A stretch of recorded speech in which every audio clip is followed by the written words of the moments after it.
Hello everybody, what's going on? This is Word here, and I am very excited to bring you this series from IPL 5. And this is going to be Genius versus C. Of course, playing as the yellow Protoss in the lower left corner of Daybreak, he is Genius.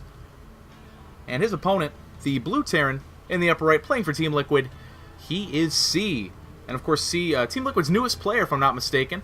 Coming from those Brood War roots and really bringing a lot of interesting strategies to the table. I don't know if you caught this game in IPL 5, spoiler alert coming up between him and Naniwa, but he played a very interesting style against Naniwa, a mech style in fact, on Ohana, and he ended up winning, and it was absolutely amazing to see. It's very cool. Of course, mech was very popular in Brood War, but obviously times have changed, strategies have changed in Starcraft 2, but it's cool to see C bringing it back, and, you know, maybe we'll see something like that from him. He definitely has a wide variety of strategies, but the same can be said about Genius. He is a serious build order maniac, and the thing about his builds is no one can execute them but him, man. He is just a top tier player. I mean, it hardly even needs to be said. Everybody has heard of Genius, and everybody knows that he is the man. Now, CC is about to get a wall off up there.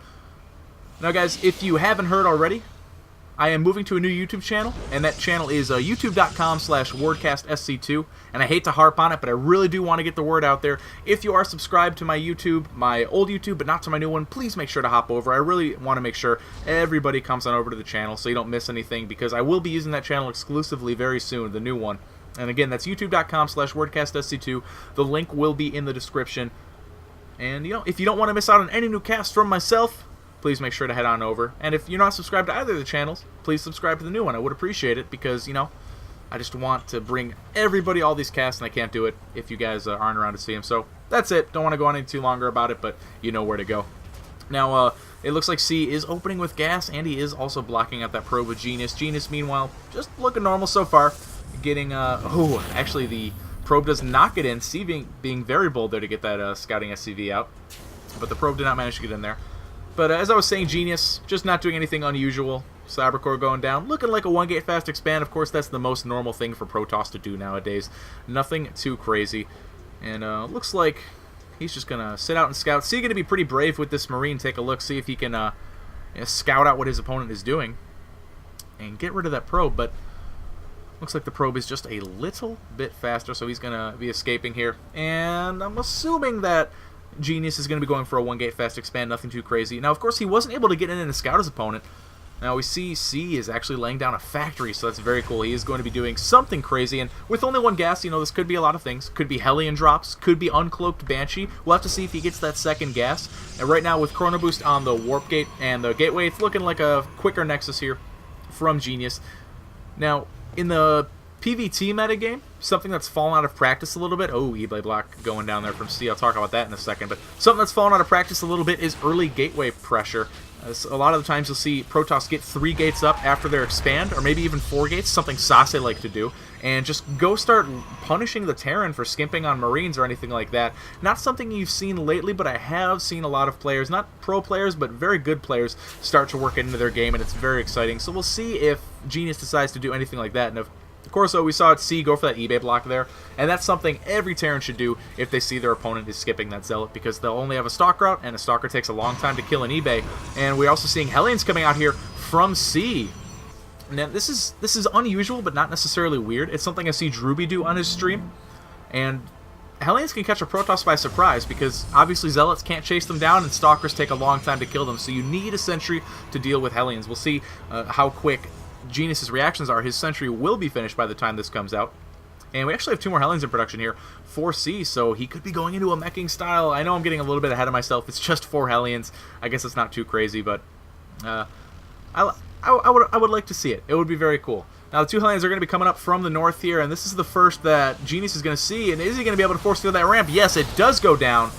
So these Hellions will not be getting any kills at this particular moment. We'll see how long they last. The Stalker not quite going to be able to chase them down. They are speedy little buggers. Meanwhile, the Warp Gate is finishing in. So if he needs to warp in another Sentry to force field his Hellions away, he can do it. However, that is going to slow down his tech, and that's something C is probably taking into account as well. Hellions, even if they don't do that direct damage, they will be good in that regard. And, oh, actually, there's only 2 Hellions here. It looks like he gave the reactor to the factory and is going into tank production, so he's going into a Marine tank style, and you know, it's a Brood War roots thing. This is a composition that was good in Brood War, and it's still good, of course, in certain matchups here. You don't usually see it in TvP so much, But man, if anyone's going to be able to bring it in, it's going to be C. So this is going to be cool. I'm looking forward to seeing this. He does have siege tech on the way, so he is investing. That is for sure. Also has a third command center on the way as well. Army supply pretty low for these guys. We're just in the beginning portions of this game. Now, of course, we're seeing the standard Robo opening here from Genius, and some players like to go for a Templar tech opening, but the Robo is generally the safer because, especially if your opponent's opening gas, you want that observer, you want to know what he's doing, and especially when it's somebody like C who has such a wide variety of strategies. You need that scouting, so he is going to come in there with that observer. He's going to see the fast third as well, so we'll see how he decides to respond to this. Actually, a second observer coming up here, kind of a double scouting team, but he's going to see that fast third, and there's a couple of responses he can have to this. I mean, some players will, alright, I'm going to throw down my Colossus tech, and I'm just going to go for it, man. 2 Colossi Thermal Lance and a bunch more gates, and I'm just going to go for the kill. But it looks like Genius is in position to take a fast third. So respond to your opponent's fast third with your fast third. He's also seeing this Marine tank composition that C looks to be going for. So he knows that the move out is, if it comes, it's going to be slow. And likely he's going to be coming for a while because you don't really want to move out with just 2 tanks. So he's going to keep tabs on that, and he's going to feel pretty safe taking this third base. So I definitely like this from Genius. C, meanwhile, can choose to take that third base whenever he likes. We do see the Colossus tech is getting laid down there, and Immortals are great against tanks, but you do need those Colossi to deal with the heavy Marine count that your opponent is going to mix in with that. But as a matter of fact, C actually is adding on 2 factories here, so he will be going into full-on mech play, which is awesome. This is going to be really cool. It's going to be tough on Daybreak, though. There's a lot of angles that Protoss can come in and attack from, depending on where you are taking your fight. So I don't know how it'll work out, but we'll see if C has what it takes to get it done. We see Blue Flame on the way, getting that single engineering base, so that is likely just going to be for turrets then. He's not producing any more Marines at the moment. There's no reason to spend money on upgrading them. So he's just going to be going into kind of defense mode while he takes his third. Genius, meanwhile, he sees these Hellions that are up front. C just has, let's see, 10 Marines that was.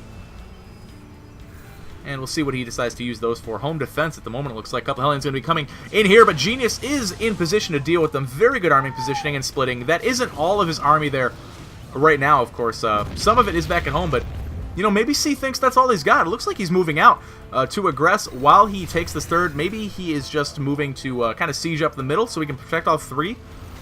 The Hellion's going to poke in and see what they're dealing with, but it looks like it's not going to be enough to scare them away. C is going to continue to be aggressive here. Now the Marines and tanks are coming in. This is not the biggest army. Genius shouldn't have a problem dealing with it unless his army gets separated. But looks more and more like it could be a pincer move, so I don't think C should really push in here. His Blue Flame is about to finish, though. This is a good timing. The Zealot count is only at 3, so it's not like they are going to be melted away immediately by the Hellions, and then there's going to be no army left. It's really not a whole lot of army devoted to the Zealots there. And C's going to push in, but no, he is going to push back there, and that is exactly what he should be doing. Too much stuff to deal with there. Now, the third base is up and running at the moment. The couple armies are just finishing now for C. He's starting his +1/+1 double forge here for Genius. He's got +1/+1 on the way as well. And his upgrades, of course, are going to be a little bit quicker. He's got that Chrono Boost, and Forge upgrades come a little bit quicker than army upgrades in general. Now, these guys are just kind of getting a Cold War going on here. Do see a little bit of action up in the north. Looks like the Hellions could be getting in position to run by. We got 4 Hellions there with Blue Flame, and that is very dangerous, but I definitely like the cannon placement here from Genius. He's got 3 cannons going up now in that mineral line. He has some in his natural as well, none in his main, because he just doesn't, the Hellions are not going to get into his main. His army's in position to deny that. If they do get into the main, he can warp in, etc. But these, of course, are the vulnerable positions, and we see C here is actually getting a turret ring up, another Brood War style here, but I actually really like it here with this mech play. Of course, your mech army is very immobile, and say your opponent does decide to get a Warp Prism or any kind of shenanigans like that, and oh, we're going to lose 1 Hellion here, and maybe a second, nope. Looks like Thermal Lance isn't done, but if your opponent decides to get frisky with a Warp Prism, oh, a couple more Hellions coming in. Every time I try to talk, these Hellions are going for a run by. That shows how active of a player C is. He's actually going to get in here with these Hellions, going to start working on picking off some probes. How many is he going to be able to get? Is there another force field for this Sentry?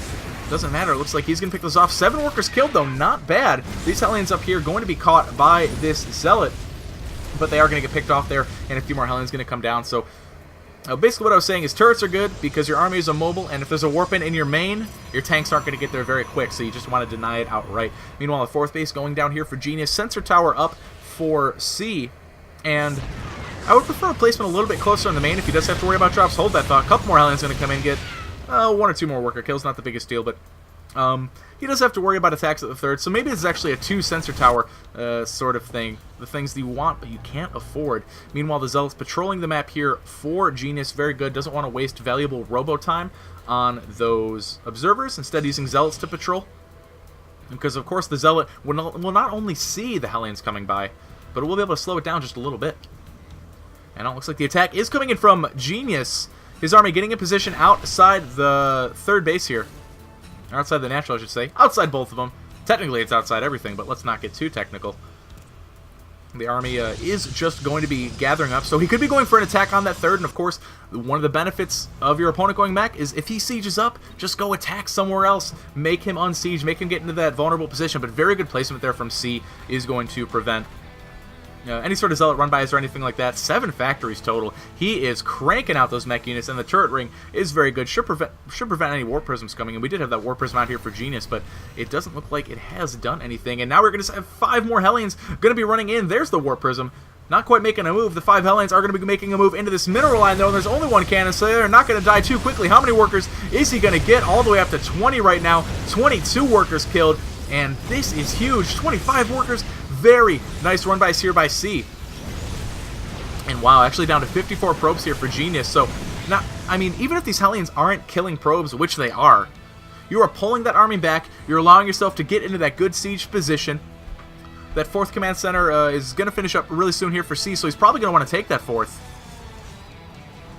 And now he has the opportunity to do it because the Protoss was forced to pull back, and this poor Zealot patrolling didn't see the Hellions coming down. We are going to see Templar coming out here. We didn't see Storm Research, though, I don't believe. Let me check. Where is that Templar Archives here? And, okay, well, no, he's morphing them into Archons, so I have to assume it's no Storm. And, yeah, no Storm Research, so these Archons are going to be dynamite against the Mech Army. They're going to absorb a lot of tank and Hellion shots, and that's what the Army's made of. We got 20 tanks here, 6 Hellions, and a few Marines on the ground. A single medevac, possibly to drop Hellions. Doubt it's going to be to aid those Marines. And, in fact, we do see the medevac coming in here. Genius have full vision of it. It's just going to be the 8 Marines in there. No stim or anything. They won't be too dangerous, but left alone in the mineral line, they will be. However, Genius not going to let that happen. Warping in some units to deal with that, and now the fight could be coming. It looks like C is moving his army out onto the 4th at the same time that Genius is, and he should be able to deny this 4th. We see a lot of tanks sieging up here. But of course, Genius can just go attack the 3rd if he wants. Pushing in here might be a little dangerous. You see all those range lines. That is a lot of tanks, but oh, whoa. The drops some cleanup, but Genius is just going to go for it. Oh my god, he's going to go walk right into these tanks. Is it going to be enough? The Vikings here are going to work on these Colossi, but man, these Archons are absorbing so much tank fire, so little cost efficiency from the Mech Army, and wow, Genius is actually just going to pound his way through here, and this is why you don't see Mech so often in TvP. There are just too many options for the Protoss to really deal with that, and we see huge losses here for the Terran. That is at GG from Liquid Sea, and that is going to be the end of this game. But this is a best of 3, guys, so we are going to have at least 1 more game coming at you, possibly 2, so make sure to come over. Those games will be coming up right now. Thanks for watching, and word up.